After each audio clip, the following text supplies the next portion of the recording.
आपल्या इथं चोर चोरी करून स्वतःच न्याय मागा जातो. तुकाराम मुंडेंनी ज्या ज्या हॉटेल्सवर कारवाई केली त्या हॉटेल मालकांनी मिळून आता मुख्यमंत्र्यांना आणि पंतप्रधानांना पत्र लिहिले. पत्रामध्ये असे लिहिले की तुकाराम मुंडे यांची छाप्या टाकण्याची पद्धत चुकीची आहे. त्यांनी वॉर्निंग देऊन सोडून द्यायला हवं, पण ते डायरेक्ट लायसन रद्द करतात आणि कारवाई पूर्ण व्हायच्या आधीच आमच्या हॉटेलची इन्फॉर्मेशन सोशल मीडियावर लीक करतात, जेणेकरून आमच्या हॉटेलच्या रेप्युटेशनला धक्का लागतो. आता ह्यावर मुख्यमंत्री आणि प्रधानमंत्र्यांची काय रिएक्शन असेल तर पुढचा प्रश्न आहे. सगळ्यात आधी सगळ्यात मोठा आक्षेप माझा त्या पत्रावर आणि पत्र लिहिणाऱ्यांवरच आहे. तुम्ही पत्रात असं लिहिताय की छापे टाकल्यानंतर कोणतीच वॉर्निंग देऊन सोडलं जात नाही, तर डायरेक्ट लायसन रद्द केलं जातं. ही तुमची कंप्लेंट आहे. मान्य आहे की ते रूल्सच्या विरोधात आहे, पण तुम्ही किती रूल्स पाळताय? तुम्ही लोकांच्या जीवाशी खेळताना त्यांना आधी वॉर्निंग देता का की बाबा आमचं जेवण खाऊ नका, किंवा तुम्ही आमचं जेवण जेवल्यानंतर तुम्हाला हा त्रास होऊ शकतो, त्याची जबाबदारी तुमची स्वतःची आहे. आम्ही जेवणामध्ये असे घटक मिक्स केले जे तुमच्या शरीरासाठी हानिकारक आहेत, किंवा आम्ही हायजीन मेंटेन नाही ठेवला, ह्या सगळ्या गोष्टी तुम्ही मेन्शन करता का जेवण देताना, किंवा तुमच्या मेन्यू मध्ये मेन्शन असतात का? मग जर तुम्ही एखाद्याच्या आयुष्यासोबत खेळताना वॉर्निंग देत नाही, तुम्ही स्वतःचा स्वार्थ बघता, स्वतःचा प्रॉफिट बघता, तर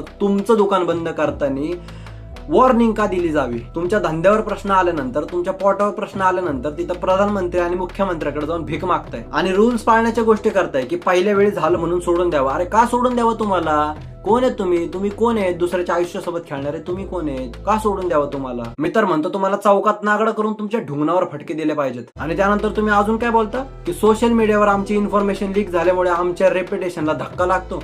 तुमच्या रेप्युटेशनला धक्का लागतो. एवढी रेप्युटेशनची जर चिंता आहे तर तुमच्या सर्व्हिसकडे, तुमच्या प्रोडक्ट्सकडे लक्ष द्या. तुमची रेप्युटेशन सोशल मीडियावर बदनाम होते, ह्याच्यामुळे तुम्हाला दुखतंय. तुमच्या आतमध्ये जे घपले चालू असतात त्याच्याने तुम्हाला नाही त्रास होत. त्याच्याने एखादा माणूस मेला तर मरू दे. तुम्ही जर एवढेच बरोबर आहे तर तुम्ही त्यांच्या कारवाईमध्ये त्यांना सपोर्ट करा. जर तुमच्या धंद्यात खोट नाहीच आहे तर तो एक दिवस प्रूफ होईनच. मग ज्या दिवशी प्रूफ होईल त्या दिवशी येऊन वाढा ना सोशल मीडियावर. सांगा ना की आम्ही तुकाराम मुंडे साहेबांना हवी ती मदत केली आणि आम्ही त्यांच्या टेस्टमध्ये 100% पास झालेलो आहे. तुमची क्रेडिबिलिटी कशी काय संपन? मी तर म्हणतो अजून वाढन. पण नाही, तुमच्या धंद्यात गोळ आहे त्याच्यामुळे तुम्हाला एवढं सिंपल लॉजिक पण समजत नाहीये. त्यामुळेच तर म्हणलं ना, तुम्हाला असं रस्त्यात नागडं करून तुमच्या ढुंगणावर फटके दिले पाहिजे. एक तर तुम्ही लोकांच्या आयुष्यासोबत खेळणार आणि वर्ण प्रधानमंत्र्याला जाऊन कंप्लेंट करणार. ज्यांनी हे पत्र लिहिले ना, मुळातच त्यांना अकलेचा भाग नाहीये. कारण तो असता तर वापरला असता. पण एक गोष्ट लक्षात ठेवा, तुम्ही हे जे जड बुद्धी आहे ना, तुमच्यामुळेच तुमचा धंदा बंद पडणार आहे. बाकी मी माझ्या पब्लिकला एवढंच सांगन की तुकाराम मुंडे साहेबांच्या मागे आपण खंबीरपणे उभं राहायचं, कारण तो माणूस आपलं आयुष्य आणि आपलं भविष्य वाचवतोय. बाकी तुमचे विचार मला कमेंट मध्ये सांगायला विसरू नका. हा व्हिडिओ जास्तीत जास्त लोकांपर्यंत शेअर करा आणि फॉलो केलं नसेल तर आत्ताच करून घ्या.